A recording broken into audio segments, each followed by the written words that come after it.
साथियों, आप सभी का इस प्लेटफॉर्म पर स्वागत है। यहाँ पर हम लोग विजन आईएएस के द्वारा जो पीटी के लिए 365 नामक मैगजीन निकाली जाती है अलग अलग सब्जेक्ट की, उसको यहाँ पर हम लोग देख रहे हैं। तो इस वीडियो में हम लोग पीटी 365 जो अर्थव्यवस्था अर्थात इकोनॉमिक्स के लिए निकाली गई है उसको यहाँ पर देखेंगे, जिसमें आपका मई 2020 से लेकर के जनवरी 2021 तक के संपूर्ण घटनाक्रम को जो अर्थव्यवस्था से रिलेटेड हैं उनको यहाँ पर कवर किया गया है। तो इसको हम लोग कई वीडियो में खंड खंड करके इसको देखेंगे। तो आज के दिन हम लोग जो इस वीडियो में देखेंगे वो है आपका राजकोषीय नीति। ये जो इसमें जो विषय सूची है, इसमें जो राजकोषीय नीति है, फिस्कल पॉलिसी, इसके तहत सरकारी ऋण पर स्थिति पत्र के बारे में, सरकारी वित्त के संबंध में अन्य जो घटनाक्रम है उसमें उपकर एवं अधिभार, सरकारी उधार, राज्यों के लिए उधार पर सीमा और सचिवों के अधिकार प्राप्त समूह और परियोजना विकास प्रकोष्ठ, इतने की चर्चा हम लोग यहाँ पर करेंगे। तो चलिए इसको हम लोग प्रारंभ करते हैं। यहाँ पर ये एक सेकेंड, यहाँ से राजकोषीय नीति फिस्कल पॉलिसी से। तो इसमें पहला जो है वो है सरकारी ऋण पर स्थिति पत्र के बारे में, स्टेटस पेपर ऑन गवर्नमेंट डेब्ट के बारे में। तो यह सुर्खियों में क्यों रहा है? तो सुर्खियों में इसलिए रहा कि हाल ही में केंद्र सरकार द्वारा सरकारी ऋण पर स्थिति पत्र का 9वां संस्करण, तो याद रखिएगा कौन सा संस्करण, 9वां संस्करण जारी किया गया है। ठीक है। अब यहाँ आगे से पढ़ने से पहले आप यहाँ पे ये जो चार्ट बना है उसको ध्यान से देख लीजिएगा कि जो गवर्नमेंट डेब्ट है इसमें आपका पब्लिक डेब्ट भी आता है और जो अदर लाइबिलिटीज होती हैं वो भी आती हैं। अदर लाइबिलिटीज में जो आपके प्रोविडेंट फंड्स होता है, रिजर्व फंड है और जो दूसरे डिपॉजिट्स होते हैं। ठीक है। इसके अलावा जो अदर अकाउंट्स के जो डिपॉजिट होते हैं वो सरकार की लाइबिलिटीज के रूप में होते हैं। इसके अलावा जो पब्लिक डेब्ट होता है वो टू टाइप्स के होते हैं, इसमें टू पार्ट्स होते हैं, इंटरनल डेब्ट और एक्सटर्नल डेब्ट। मतलब जो उधारी जो हम बाहर से लेते हैं और जो देश के अंदर से उधारी लेते हैं। अब इसमें भी जो इंटरनल डेब्ट है, एक्सटर्नल डेब्ट में आप जैसे कि किसी अंतर्राष्ट्रीय जो आपके वित्तीय संस्थान हैं उनसे उधार लिया जाए। इंटरनल डेब्ट में आपके दो पार्ट हो जाते हैं, मार्केटेबल डेब्ट और नॉन मार्केटेबल डेब्ट। ठीक है। मार्केटेबल डेब्ट में है कि गवर्नमेंट डेटेड जो सिक्योरिटीज होते हैं, जो सिक्योरिटीज या ट्रेजरी बिल्स होते हैं, उनका जब ऑक्शन नीलामी के द्वारा जो उससे पैसा कलेक्ट किया जाता है। नॉन मार्केटेबल डेब्ट में आपका treasury bills to states, securities to national small saving fund के द्वारा और इंटरनेशनल फाइनेंशियल इंस्टीट्यूशन के द्वारा जो डेब्ट लिया जाता है वो इसके तहत आते हैं। अब चलिए हम लोग टॉपिक पे आते हैं यहाँ पे। तो अभी हाल ही में 9वां संस्करण जारी किया गया है सरकारी ऋण पर स्थिति पत्र का। इससे संबंधित जो फैक्ट है वो देखें तो इस स्थिति पत्र में वर्ष 2019-20 से 2021-22 तक मतलब 3 वर्षों के वित्तीय वर्षों के लिए केंद्र सरकार की ऋण प्रबंधन रणनीति डेब्ट मैनेजमेंट स्ट्रेटजी डीएमएस को शामिल किया गया है, जो सरकार की ऋण प्राप्ति से संबंधित योजनाओं के मार्गदर्शन में मदद करती हैं। डीएमएस अर्थात डेब्ट मैनेजमेंट स्ट्रेटजी का उद्देश्य सुनिश्चित करना है कि सरकार की वित्त पोषण आवश्यकताओं और भुगतान दायित्वों की वहनीय जोखिम स्तर के अनुरूप न्यूनतम संभव लागत पर उसको पूरा किया जा सके। अब सरकारी ऋण प्रबंधन का जो महत्व है, इसका मतलब इसकी जो इंपॉर्टेंस है, यदि उसकी बात करें तो सरकारी ऋण का स्तर कम या अधिक होना वो निवेशकों के विश्वास को प्रभावित करता है, सरकार की राजकोषीय क्षमताओं को प्रभावित करता है तथा निजी क्षेत्र के लिए क्राउडिंग आउट की स्थिति उत्पन्न कर सकता है। यदि इस पर ऋण प्रबंधन यदि सही नहीं है सरकारी ऋण प्रबंधन, तो क्या होगा कि जो निजी क्षेत्र हैं वो अपना इन्वेस्टमेंट मतलब जो निवेश है वो कहीं और करेंगे, मतलब अपना पैसा निकालने लगेंगे। तो क्राउडिंग आउट की स्थिति उत्पन्न करता है तथा वाणिज्यिक बैंकों के लिए राजकोषीय दबाव का मार्ग प्रशस्त करता है। इसके अतिरिक्त यह भविष्य में मुद्रास्फीति जनित दबाव, विनिमय दर संबंधी जोखिम और उच्च करों जैसी स्थितियों को भी उत्पन्न करता है। अब यहाँ पे इससे संबंधित कुछ जो इंपॉर्टेंट टर्मिनोलॉजी है, महत्वपूर्ण शब्दावली है, उनको देख लेते हैं। तो इसमें पहला ऋण जीडीपी अनुपात, ये इससे कई बार प्रश्न पूछा गया है। तो ऋण जीडीपी अनुपात डेब्ट टू जीडीपी रेशियो, इसमें होता क्या है? तो ऋण जीडीपी अनुपात देश के सकल घरेलू उत्पाद ग्रॉस डोमेस्टिक प्रोडक्ट में सार्वजनिक ऋणों के अनुपात को दर्शाता है। जो ऋण जीडीपी अनुपात है कि जीडीपी के अनुपात में कितना ऋण है इसको दर्शाता है, सार्वजनिक ऋण की बात करता है। यह किसी विशेष राष्ट्र की उस क्षमता को प्रदर्शित करता है कि वह अपने ऋण का भुगतान करने में कितना सक्षम है। ठीक है। ऋण जीडीपी अनुपात जो है ये बताता है कि कोई भी देश अपने ऋणों को भुगतान करने में कितना सक्षम है। जीडीपी के अनुपात में यदि ऋण कम है तो क्या है, वो आसानी से उसको चुका लेगा। अगला है रोल ओवर जोखिम। रोल ओवर रिस्क, यह ऋणों के पुनर्वित्तीयन रीफाइनेंसिंग ऑफ डेप्ट से संबद्ध एक जोखिम है, अर्थात विशेष रूप से नए ऋण पर लगाया जाने वाला ब्याज पुराने ऋण पर लगाए जाने वाले ब्याज से अधिक होगा। मतलब आपने कर्ज लिया है, वो अभी नहीं चुका है, आपको फिर से कर्ज चाहिए, तो जिस रेट पे आपको पहले कर्ज दिया गया था, नया कर आपको उससे अधिक रेट पर इंटरेस्ट पर दिया जाएगा। सामान्यतः परिपक्वता अवधि जितनी कम होगी, किसी डेप्ट की परिपक्वता अवधि जितनी कम होगी, रोल ओवर जोखिम उतना ही अधिक उसका होगा। मुद्रा या विदेशी मुद्रा विनिमय जोखिम, करेंसी और फॉरेन एक्सचेंज रिस्क, यह ऋण पोर्टफोलियो की सुभेदता सेंसिटिविटी, मतलब उसकी जो वाइबिलिटी है, सुभेदता से संबंधित है। इसके साथ साथ यह बाह्य ऋणों की मुद्रा की तुलना में घरेलू मुद्रा के मूल्य में हुए ह्रास तथा सरकार की ऋण सेवा लागत से संबद्ध वृद्धि से संबंधित है। अगला है राजस्व प्राप्तियों से किया गया ब्याज भुगतान, interest payment to revenue receipt, IPRR, यह सरकार की राजस्व प्राप्तियों जो रेवेन्यू जो जनरेट करते हैं, तो राजस्व प्राप्तियों से संबंधित ऋण के बदले चुकाए गए कुल ब्याज भुगतान का एक अनुपात है। फ्लोटिंग रेट बॉन्ड, ये क्या है, इन प्रतिभूतियों को परिवर्तनशील कूपन दर वेरिएबल कूपन रेट्स पर जारी किया जाता है। इसके अलावा सकल राजकोषीय घाटा, ग्रास फिस्कल डेफिसिट, GFD, यह है GFD से आज से, अर्थात सकल राजकोषीय घाटे से मतलब है कि राजस्व प्राप्तियों, इसमें बाह्य अनुदानों सहित, मतलब जो एक्सटर्नल ग्रांट होते हैं उनको भी इसमें शामिल किया जाता है। तो राजस्व प्राप्तियों और गैर ऋण पूंजीगत प्राप्तियों पर कुल व्यय वसूल किए गए कुल ऋण सहित की अधिकता से इसका सेंस है। अल्पावधि ऋण, शॉर्ट टर्म डेप्ट, केंद्र सरकार के अल्पावधि ऋणों से आशय अगले 12 महीनों के भीतर परिपक्व होने वाले कुल ऋणों से है। इसमें 14 दिवसीय मध्यवर्ती ट्रेजरी बिल भी आता है, नियमित ट्रेजरी बिल, आगामी 1 वर्ष में परिपक्व होने वाली प्रतिभूतियां और 1 वर्ष से कम परिपक्वता अवधि वाले बाह्य ऋण सम्मिलित हैं।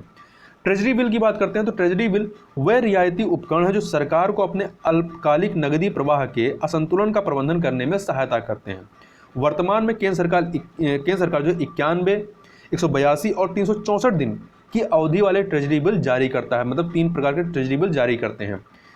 14 दिवसीय इंटरमीडिएटरी ट्रेजरी बिल, ITBS के बारे में देखें तो ये 14 दिवसीय इंटरमीडिएट ट्रेजरी बिल हैं। इससे आशय गैर विपणन योग्य उपकरण से है जो राज्य सरकारों और चयनित केंद्रीय बैंकों को जारी किए जाते हैं ताकि उन्हें एक निश्चित ब्याज दर पर अल्पकालिक अधिशेष नकदी को परिनियोजित करने में सक्षम बनाया जा सके। संधारणीय ऋण प्रबंधन के प्रति केंद्र सरकार के दृष्टिकोण की यदि बात करें तो ऋण प्रबंधन के लिए समर्पित एजेंसी की बात की गई है। तो संस्थागत रूप से सरकार ने एक वैधानिक सार्वजनिक ऋण प्रबंधन एजेंसी, पब्लिक डेप्ट मैनेजमेंट एजेंसी PDMA की स्थापना करने का निर्णय लिया है ताकि भारत के बाह्य व घरेलू दोनों ऋणों को एक ही एजेंसी के अंतर्गत लाया जा सके। तो याद रखिएगा, ये जो सार्वजनिक ऋण प्रबंधन एजेंसी है यह बाह्य और घरेलू दोनों ऋणों को कह सकते हैं प्रबंधन करेगी। इस दिशा में उठाया गया पहला कदम था वर्ष 2016 में वित्त मंत्रालय के बजट प्रभाग के भीतर एक सरकार निकाय के रूप में एक सार्वजनिक ऋण प्रबंधन प्रकोष्ठ, पब्लिक डेप्ट मैनेजमेंट सेल, PDMC की स्थापना करना। मध्यम अवधि ऋण प्रबंधन के लिए सरकार की रणनीति के बारे में बात करें, 2019 से 2022 3 वर्ष की जो रणनीति रहेगी मध्यम अवधि की, सरकार द्वारा इसके तहत कई कदम उठाए जाएंगे जो कि निम्नलिखित 3 व्यापक स्तंभों पर आधारित होंगे। कौन कौन से? इसमें ऋण की निम्न लागत की बात की जाएगी, आर्थिक जोखिम न्यूनीकरण की बात की जाएगी और तीसरा बाजार के विकास की बात की जाएगी। इन 3 स्तंभों के अंतर्गत, तो पहला स्तंभ इसके अंतर्गत जो है ऋण की निम्न लागत, तो ऋण पोर्टफोलियो की परिपक्वता अवधि को बढ़ाना। यदि परिपक्वता अवधि बढ़ेगी तो क्या होगा, आपका रोल ओवर जोखिम है वो कम होगा। अर्थव्यवस्था में प्रचलित ब्याज दरों के अनुरूप अल्प बचत योजनाओं तथा PF अर्थात प्रोविडेंट फंड, विशिष्ट प्रतिभूतियों आदि जैसे अन्य उपकरणों पर ब्याज दरों का युक्तिकरण करना। इसके अलावा आर्थिक मामलों के विभाग के उन अन्य प्रभागों को सलाह देना जो बाह्य ऋणों के मामलों में संलग्न है, जैसे कि इन ऋणों की लागत, अवधि, मुद्रा इत्यादि जैसे विषयों पर, ताकि इन बाह्य ऋणों को सर्वोत्तम शर्तों पर प्राप्त किया जा सके।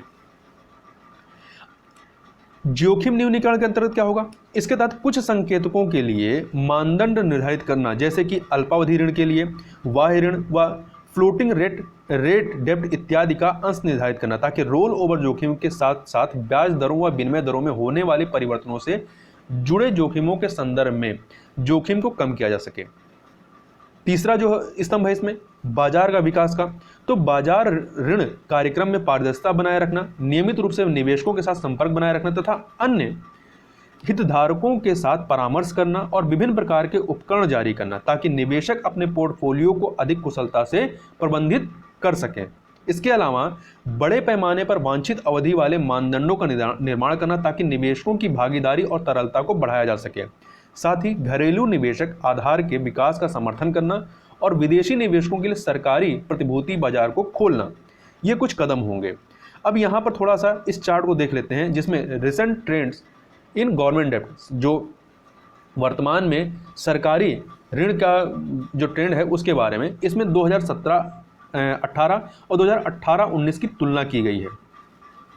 तो यहाँ पर देख लेते हैं, यहाँ पे देखिए ये पब्लिक डेब्ट है, ब्लू वाला पब्लिक डेब्ट है, और यहाँ पे ये 2017-18 का हो, ये 2018-19 का। तो इसमें देखिए पब्लिक डेब्ट में जो है 2017-18 से 18-19 में पब्लिक डेब्ट घटा है। वहीं पे इंटरनल डेब्ट, पब्लिक डेब्ट के अंतर्गत जो इंटरनल डेब्ट है वो भी 2017-18 से 18-19 में घटा है।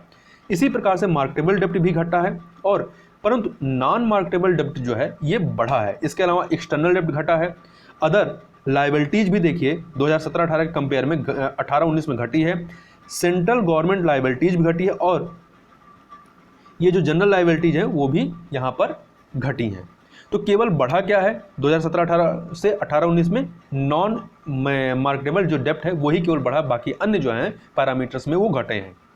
आगे चलते हैं। यहाँ पर ऋण संधारणिता के संकेतकों पर भारत के प्रदर्शन को यहाँ पर थोड़ा देख लेते हैं।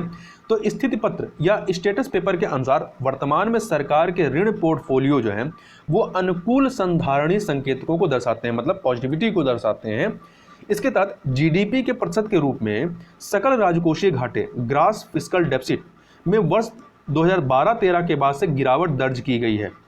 तो हमारा सकल राजकोषीय घाटा क्या है, कम हो रहा है। अल्पावधि ऋणों का अंश सुरक्षित सीमा के भीतर है, और 2005 से 2012 के दौरान हुई कुछ वृद्धि के बाद से ये स्थिर बना हुआ है।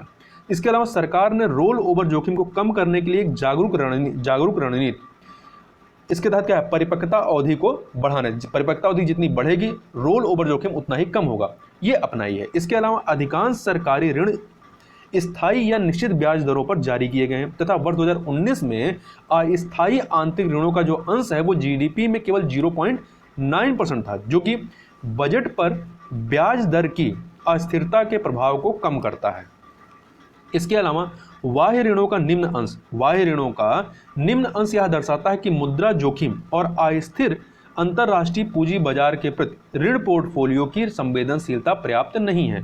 मतलब ये हमारा बाह्य ऋण का यदि निम्न अंश है तो ये सही, अच्छा ही है। राज्य सरकार के ऋण की बात करें तो राज्यों का ऋण जीडीपी अनुपात वर्ष 2018 के 25% से घट करके वर्ष 2019 में 24.8% हो गया है। वहीं राज्य सरकारों के समग्र ऋण पोर्टफोलियो में सार्वजनिक ऋण की हिस्सेदारी में वृद्धि हुई है, और इसका हिस्सा उनके सकल घरेलू उत्पाद जीएसडीपी का 19.1% रहा है। सार्वजनिक ऋणों में बाजार ऋणों की हिस्सेदारी में वृद्धि हुई, जबकि राष्ट्रीय अल्प बचत कोष नेशनल स्मॉल सेविंग फंड्स एनएसएसएफ से प्राप्त ऋणों में अत्यधिक गिरावट दर्ज की गई है, और यह वर्ष 2012 में 24.4% के उच्च स्तर से गिर करके वर्ष 2019 में 9.4% रह गई है। विगत कुछ वर्षों में केंद्र से प्राप्त होने वाले ऋणों में भी कमी है, मतलब जो राज्य सरकारों को केंद्र से ऋण मिल रहा था उसमें भी कमी आई है, और यह वर्ष 2019 में कुल देनदारियों का 3.7% रहा है। मतलब जो राज्य सरकार की जो लाइबिलिटीज हैं उसमें केंद्र से लेने वाले ऋणों का जो हिस्सा है वो 3.7% रहा है। अब बात कर लेते हैं सरकारी वित्त के संबंध में अन्य घटनाक्रमों की। तो इसमें उपकर सबसे पहला है, उपकर एवं अधिभार, सेस एवं सरचार्ज। तो सबसे पहले आप देख लीजिए सेस और सरचार्ज होता क्या है। तो सेस और सरचार्ज हैं ये टैक्स ऑन टैक्स होते हैं, मतलब जो आप टैक्स दे रहे हैं उस पर भी एक टैक्स लगाया जाता है। तो यही आपका उपकर या अधिभार होते हैं, दोनों में सेम चीज़ होती है, परंतु डिफरेंस क्या है? जहाँ देखिए, जब जो सेस होता है या उपकर, ये किसी विशिष्ट उद्देश्य के लिए अधिरोपित किए जाते हैं। जब ये कहा जाएगा कि आप से आपके टैक्स पे सेस लगाया जा रहा है, मतलब जैसे मान लीजिए कि आप टैक्स दे रहे हैं और कहा गया कि आपके टैक्स पर 0.25% सेस जो है वो एजुकेशन या स्वच्छता के लिए लगाया जा रहा है, तो वो जो टैक्स से पैसा कलेक्ट होगा वो स्वच्छता या शिक्षा के लिए ही उस मद में ही खर्च होगा। जबकि यदि ये सरकार कहती है कि हम अधिभार लगा रहे हैं, सरचार्ज आपसे ले रहे हैं, आपके टैक्स पे हम एक सरचार्ज लगा रहे हैं, तो यहाँ पर पहले से कोई विशिष्ट मद नहीं बताया जाता कि हम पैसा कहाँ खर्च करेंगे, तो वो सरकार उस पैसे को कहीं भी खर्च कर सकती है। तो यही डिफरेंस होता है, ठीक है। जहाँ उपकर किन्हीं विशिष्ट उद्देश्यों के लिए अधिरोपित किए जाते हैं, वहीं अधिभार करों पर आरोपित कर टैक्स ऑन टैक्सेस होते हैं, ठीक है। दोनों की ही प्रकृति क्या होती है? अस्थायी होती है, मतलब ये स्थायी नहीं होते कि एक बार लग गया तो हमेशा के लिए लगे रहेंगे। सबसे पहले सुर्खियों की बात कर लेते हैं, ये चर्चा में क्यों आया? तो केंद्रीय करों के विभाज्य पूल, डिविजिबल पूल में राज्यों का हिस्सा जो है वित्त वर्ष 2019 के 36.6% से तीव्र गति से कम होकर वित्त वर्ष 2020 में 32.4% हो गया है। मतलब जो टैक्सेस आते हैं उसमें जो डिविजिबल पूल होता है, मतलब जो बंटवारा किया जाता है, राज्यों को जो हिस्सेदारी मिलती है वो 36.6% पहले मिल रही थी 2019 में, वो घट करके 32.4% हो गई 2020 में। 14वां वित्त आयोग था, उसके द्वारा ये था कि जो भी आपका विभाज्य पूल है करों का, जो टैक्सेस कलेक्ट होंगे उसका 42% जो है वो राज्यों को मिलना चाहिए, उससे काफ़ी ये कम है।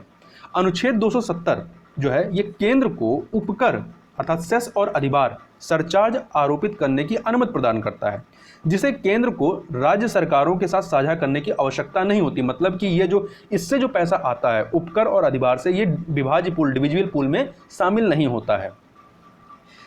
तो हमने पहले ही बात की कि उपकर और अधिभार में क्या डिफरेंस है, और दोनों ही की प्रकृति अस्थायी होती है। उदाहरण के लिए स्वच्छ भारत अभियान संबंधी पहलों के वित्तीयन हेतु स्वच्छ भारत उपकर, यहाँ पर सेस लगाया जाएगा क्योंकि मद बता दिया गया है कि ये स्वच्छ भारत अभियान में ही खर्च होगा।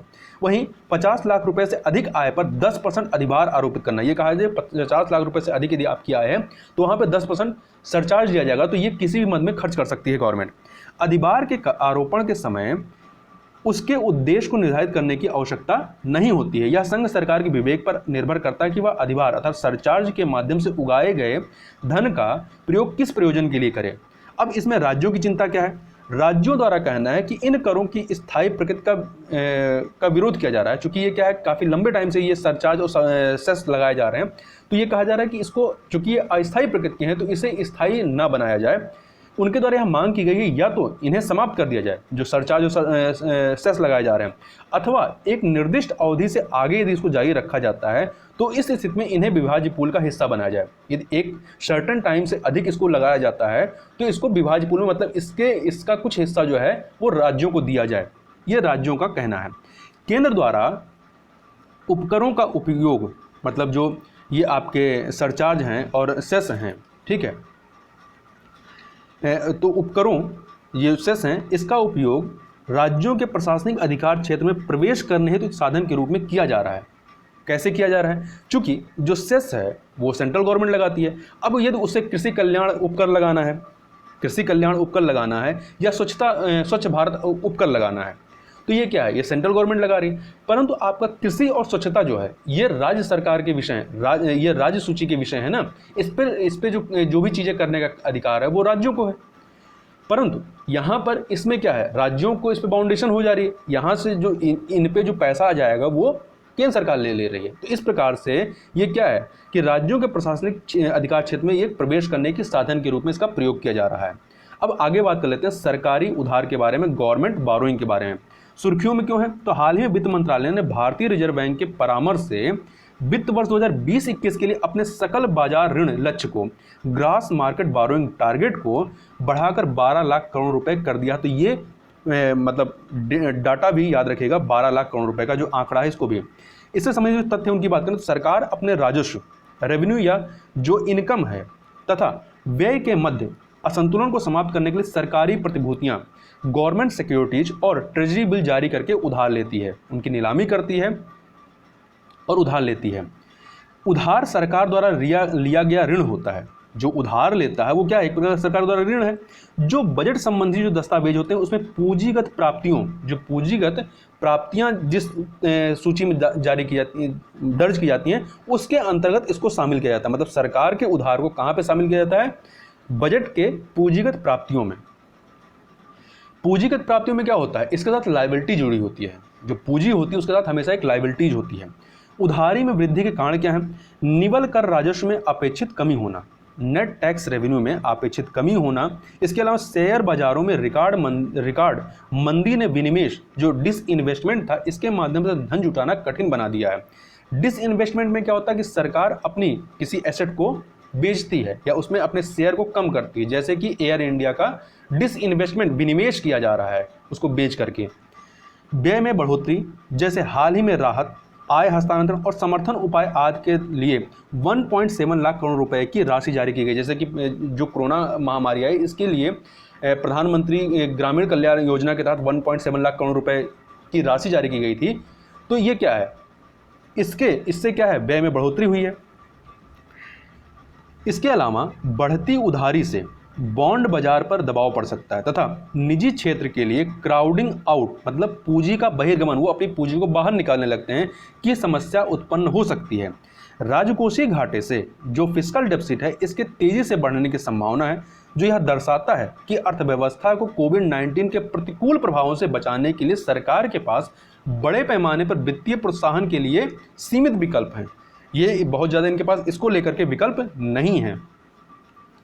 अगला है राज्यों के लिए उधार पर सीमा, बोरोइंग लिमिट फॉर स्टेट्स।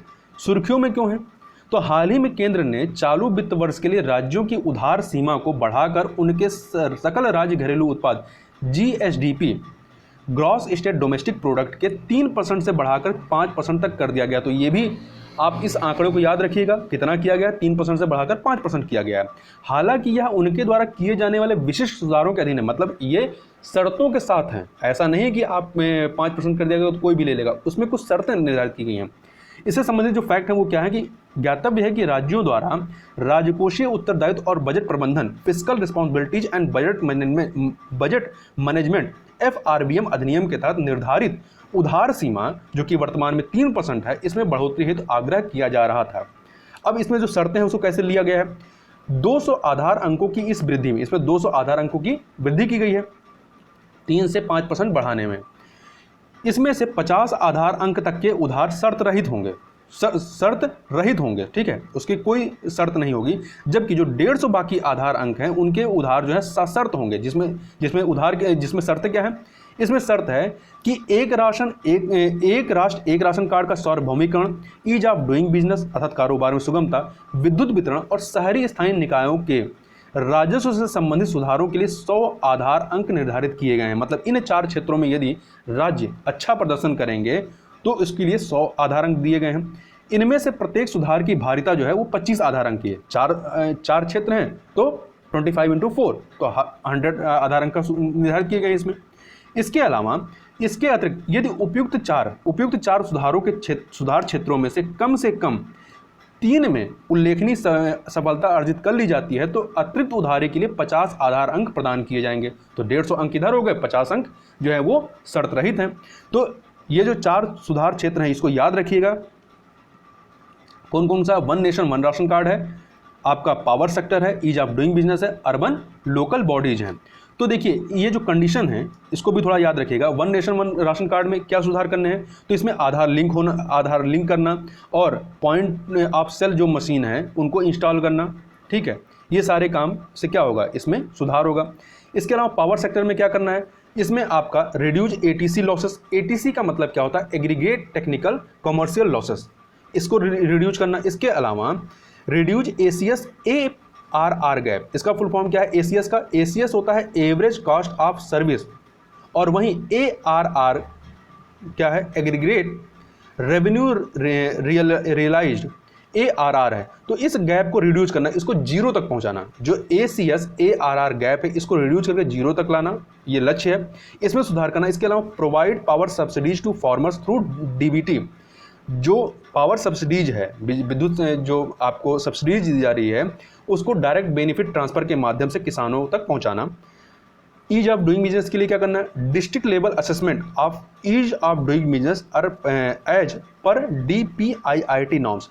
तो देखिए जिला स्तर पर मूल्यांकन करना उन नॉर्म, उन मतलब पैमानों या पैरामीटर्स पे जो आपका DPIIT के द्वारा पैरामीटर निर्धारित किए गए हैं। अब थोड़ा सा यहाँ देखिएगा, पहले जो है आपका वाणिज्य में उद्योग मंत्रालय के अंतर्गत विभाग था औद्योगिक नीति एवं संवर्धन विभाग, जिसे DIPP कहा जाता था।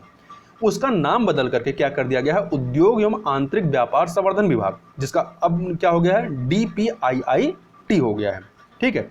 इसके अलावा state industrial commercial license to business to be automatically renewed. तो ये जो लाइसेंस हैं उद्योग लगाने के लिए या जो कॉमर्शियल लाइसेंस हैं बिजनेस के लिए, उनको क्या है वो ऑटोमेटिकली रिन्यू हो जाएं, ऐसी व्यवस्था करना।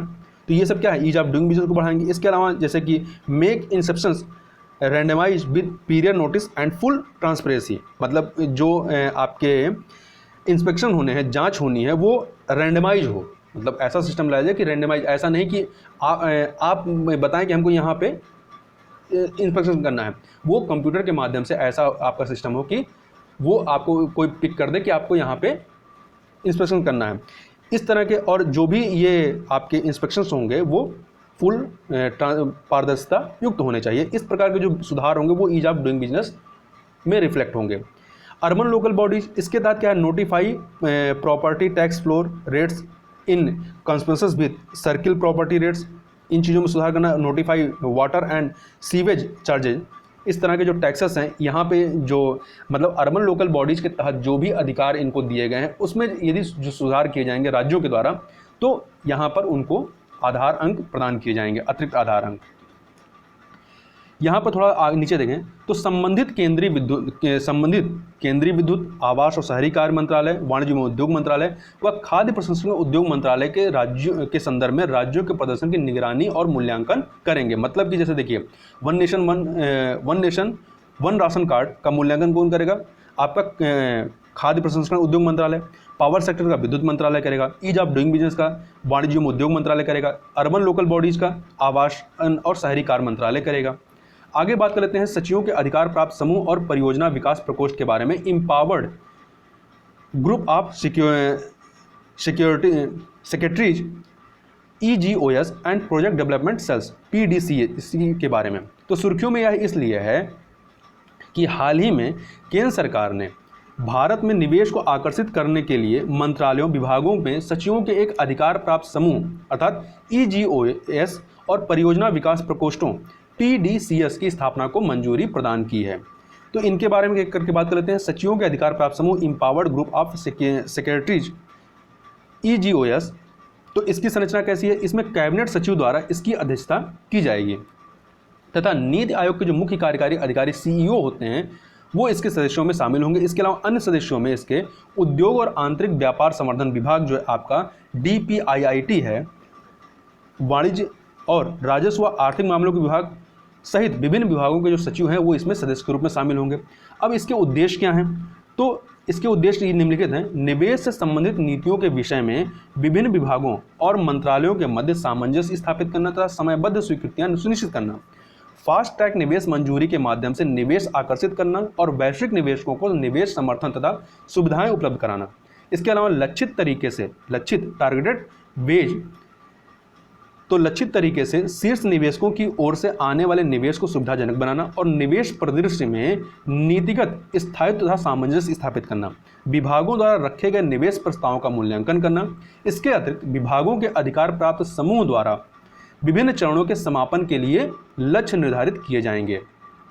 अब परियोजना विकास प्रकोष्ठ के बारे में बात करें तो प्रोजेक्ट डेवलपमेंट सेल्स PDCS, केंद्र सरकार और राज्य सरकारों के मध्य समन्वय स्थापित करने हेतु निवेश योग्य परियोजनाओं के विकास के लिए एक PDC की स्थापना को स्वीकृति दी गई है। सभी स्वीकृतियां आवंटन के लिए भूमि की उपलब्धता और निवेशकों द्वारा स्वीकार्यता या निवेश के लिए पूर्ण विस्तृत परियोजना रिपोर्ट के साथ परियोजनाएं तैयार करना, निवेश आकर्षित करने और उसे अंतिम रूप प्रदान करने के क्रम में ऐसे मुद्दों की पहचान करना जिनका समाधान करने की आवश्यकता है तथा उन्हें अधिकार प्राप्त समूह के समक्ष रखा जाना। पीडीसी निवेश करने योग्य परियोजनाओं की अवधारणा को विकसित करने, रणनीति तैयार करने, उसे कार्यान्वित और प्रसारित करने में मदद करेगा। तो ये सारे कार्य परियोजना विकास प्रकोष्ठ के द्वारा किए जाएंगे। तो इस वीडियो में बस इतनी चीज़ें, इससे आगे की जो चीज़ें हैं हम लोग नेक्स्ट वीडियो में कवर करेंगे। तो बहुत बहुत धन्यवाद।